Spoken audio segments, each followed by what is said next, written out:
Vamos ouvir a palavra de Deus. Irmãos em Cristo, a paz do Senhor. Mais uma vez é um momento de júbilo, de gratidão a Deus pela oportunidade que Ele nos oferece de estarmos em sua casa, o adorando na beleza da sua santidade. De toda a minha alma eu quero oferecer um tributo de gratidão a Deus pela vida, pela família, pelo ministério do anjo desta igreja, o pastor José Santos, que é um ícone profético e um monumento vivo da história pentecostal da nossa Assembleia de Deus e um construtor da nossa igreja nesta pátria. E nós exaltamos e temos uma dívida com ele no amor de Cristo, porque hoje estamos usufruindo de um altar, de uma igreja, onde tem as marcas do seu suor, do seu sacrifício, da sua abnegação, que construiu para adorar o nome do Senhor.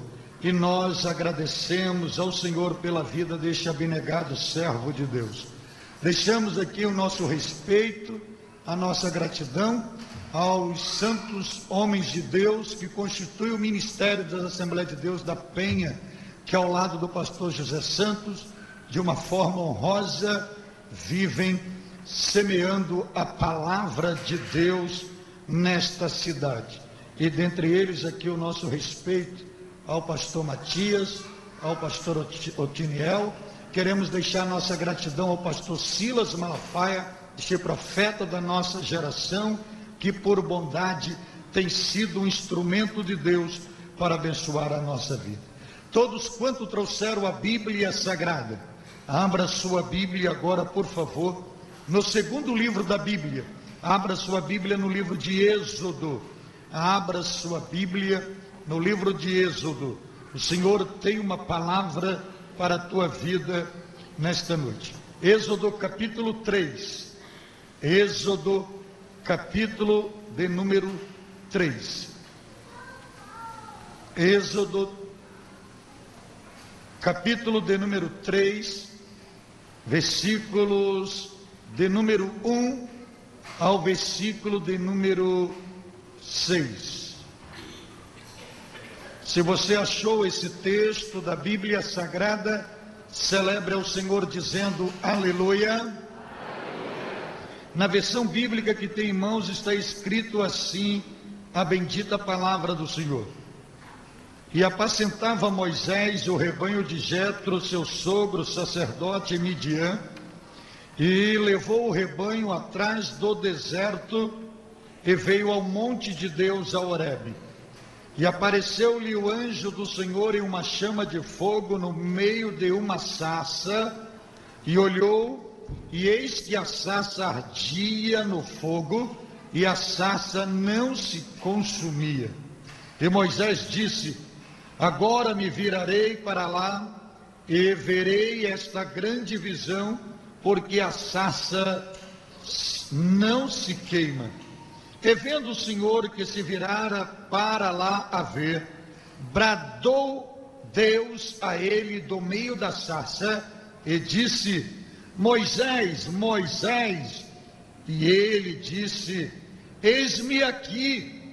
E disse: não te chegues para cá, tira os teus sapatos de teus pés, porque o lugar em que tu estás é terra santa. Disse mais: eu sou o Deus de teu pai, o Deus de Abraão, o Deus de Isaque e o Deus de Jacó.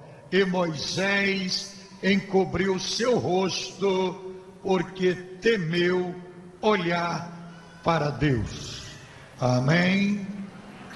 Olha, nesse texto aqui, eu não quero falar sobre Moisés, eu quero falar sobre um arbusto que está aí. Olhe para o versículo número 2. Olhe para o versículo número 2.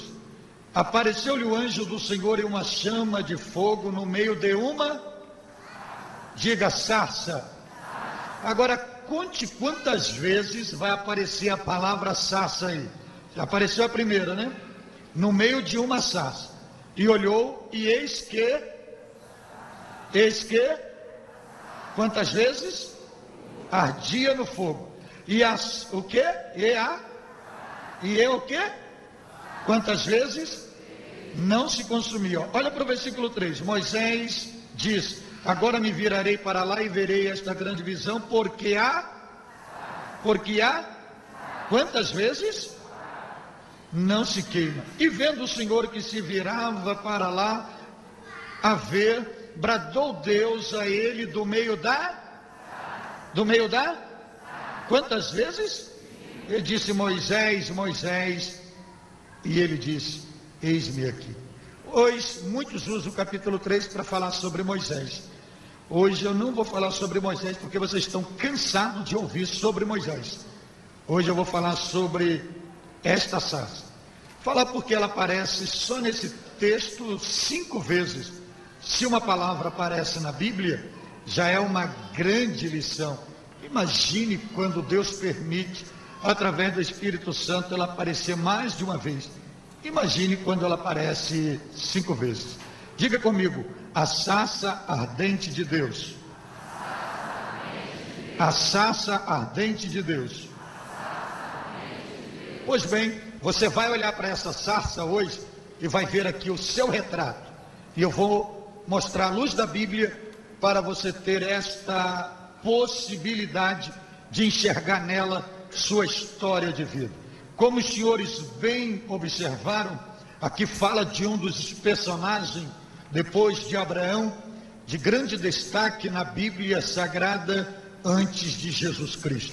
Moisés. Sim, Moisés, aquele que foi preservado de uma forma miraculosa no rio. Moisés, seu nome já diz, tirado das águas. Numa provisão divina, foi ser filho adotivo da filha de Faraó. Moisés, o homem que Deus olhou e designou para uma grande obra na face da terra. Mas como os senhores observam no versículo 1, diz a Bíblia que Moisés estava apacentando o rebanho do seu sogro Jetro. Olha, uma pessoa conhecida dentro de toda a cultura e tratada, considerada, chamada como príncipe dentro do Egito, agora pastor de ovelha. Deus o preparando para conduzir Israel. E aqui, nesta tarefa pastoril, ele está, segundo a Bíblia, levando o rebanho que está sob a sua responsabilidade atrás do deserto. Guarde bem esta localização geográfica. Atrás do deserto. E chegou ao monte de Deus, a Horebe, como diz a Bíblia. E exatamente quando ele chega ali, decide Deus se manifestar. Decide Deus aparecer. Onde? Você vai ver que no versículo 2, o anjo do Senhor aparece. E olha onde vai aparecer. Vai aparecer num arbusto, que nada mais é do que um espinheiro, que chamado na Bíblia de sarça, que é um símbolo de desgraça, de maldição, e o Senhor se manifesta, se revela, desce no meio desta sarça.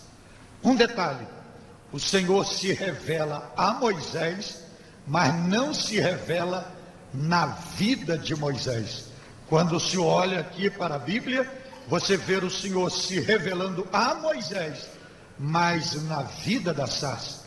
E a sarça, ela é dominada, ela se torna um trono da revelação da glória de Deus, e ela é dominada de uma forma miraculosa e sobrenatural. E isso Moisés descreve, que o fogo ardia nela por dentro e por fora, e de uma ação extraordinária, ela não se consumia. ao ponto de Moisés virar para lá e tentar se aproximar, e Deus ecoar a sua voz do meio da sarça, de dizer: não chegue, tire a sandália dos teus pés ou os sapatos, porque a terra que tu estás é terra santa. Agora preste atenção, enquanto ele está pastoreando nesse mesmo deserto, Deus não chama de terra santa, Deus só vai chamar de terra santa e falar para ele que a mesma terra que ele está pastoreando é santa por causa da sarça que está recebendo a presença da glória de Deus. E ali Deus se revela. Mas eu não quero falar nesta revelação na chamada.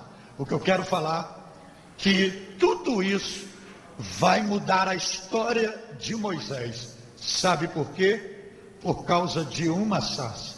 Olha, se você analisar cronologicamente, você vai ver que Deus não criou Moisés por causa da sarça, mas quando Deus criou a sarça, criou por causa de Moisés. Quando Deus criou a sarça pelo poder exclusivo e verbal da sua palavra viva, Deus vai fazer a sarça vir antes de Moisés.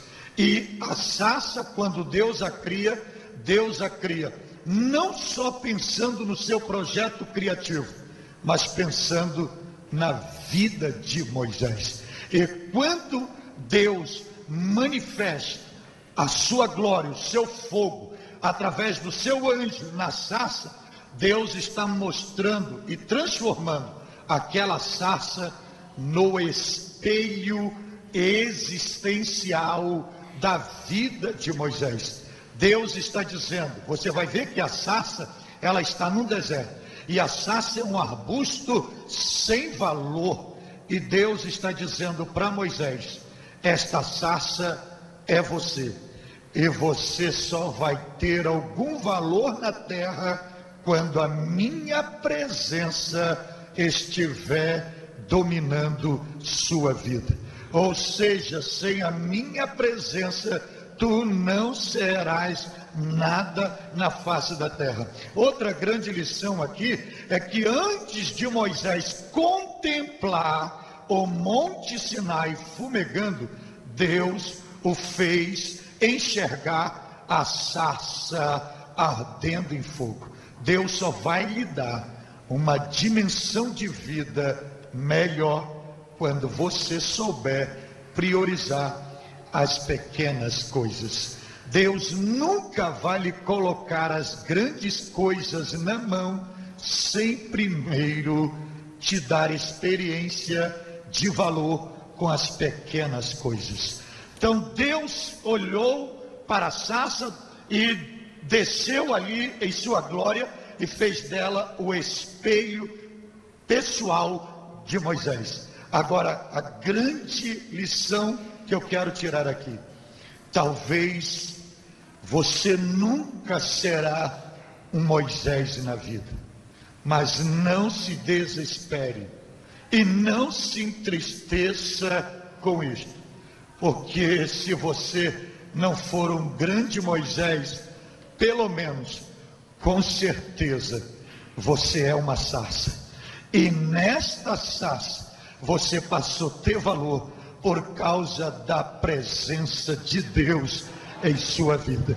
E eu vou lhe mostrar algo aqui que eu aprendo aqui, e de uma forma bem simplória e metódica, para você aqui ver a radiografia da sua história de vida. Primeira coisa que eu aprendo aqui é que a sarça nasceu para um propósito divino na terra.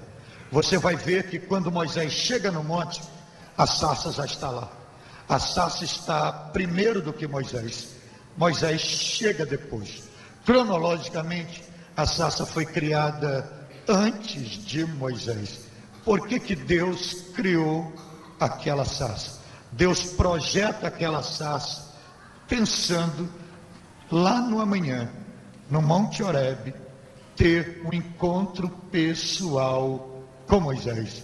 Deus não criou a sarça aleatoriamente. Não criou por acaso. Deus criou a sarça para um propósito na terra. Sabe o que significa isso? Você não nasceu porque os seus pais quiseram gerar você. Você também não veio ao mundo aleatoriamente. Também você não é resultado de uma gravidez indesejada. Por último, você não é um erro de Deus. Deus, quando projetou você, Ele projetou você na mente dele. Antes de lançar o fundamento da terra. E sabe por que Deus permitiu você nascer e te plantou no meio de um deserto? Deus fez tudo isso porque a sua vida está debaixo da regência dos propósitos divinos. Você não está aqui e não nasceu por acaso. Você nasceu para viver e construir uma história de vida debaixo dos propósitos divinos. Aleluia, aleluia. Oh, bendito é o Todo-Poderoso, glória seja dada. E uma das lições que eu aprendo aqui é que você vai ver que esta sarça, ela nasceu no meio de um deserto. Veja, não foi num lugar irrigado, não foi no oceano, não foi no jardim. Olha onde Deus permitiu a sarça nascer, no meio de um deserto. Aí você diz, se eu sou a sarça, então o que significa esta sarça no deserto para a minha vida? Sabe o que é isso? São aquelas pessoas nascidas em ambientes de poucos recursos, marcadas pela escassez, criada à base de sofrimento, restrição, tendo que comer o pouco no almoço para não faltar na janta, à base de privações da vida, no meio de lutas, lágrimas, sequidão, que dependendo de milagres para superar e sobreviver na face da terra, mas apesar de todas as dificuldades, mesmo num lugar seco, sem recurso, nasceu, desenvolveu-se e atingiu sua estatura, Deus mostrando para você que apesar de todas as suas dificuldades, apesar de você ter nascido no meio de uma família pobre, apesar de você ter nascido no interior sem recurso, apesar de você ter nascido e depender de alimentos doados, roupa emprestada, de colégio público para se formar, você no meio deste deserto conseguiu superar todas as dificuldades e está hoje na casa de Deus, adorando e magnificando o seu bendito e eterno nome. Aleluia! Você perdeu uma grande oportunidade de enaltecer o Senhor agora. Aleluia! Outra lição que eu aprendo com esta sarça é que a natureza da sarça é para produzir espinhos e não frutos. A sarça não produz frutos, a sarça produz espinhos. E quando você olha espinho na Bíblia, é sinônimo de coisas maléficas. E na literalidade bíblica, é sinônimo de pecado. Aí o que significa isso para a nossa vida? A sarça produzindo espinho e não fruto. Sabe o que significa isso? Apesar do Senhor conhecer a sua natureza pecaminosa, apesar do Senhor conhecer que você carrega a herança adâmica, apesar do Senhor saber das suas inclinações carnais, dos seus impulsos, da sua tendência às coisas materiais, mundanas, pecaminosa, mesmo assim, sabendo da sua natureza, Ele tem um propósito específico para contigo. Mesmo conhecendo da sua fragilidade e inclinações, Ele não abre mão de você. Mesmo sabendo dos seus impulsos, o Senhor, Ele vai lhe honrar fielmente, porque Ele fez uma aliança de sangue com você, e é por causa desta aliança de sangue que Ele lhe mantém de pé na face da terra. Bendito é o Senhor Deus, o Todo-Poderoso. Aleluia, aleluia. Outra lição que eu aprendo aqui: a sarça estava viva no meio do deserto, no momento da manifestação do Senhor.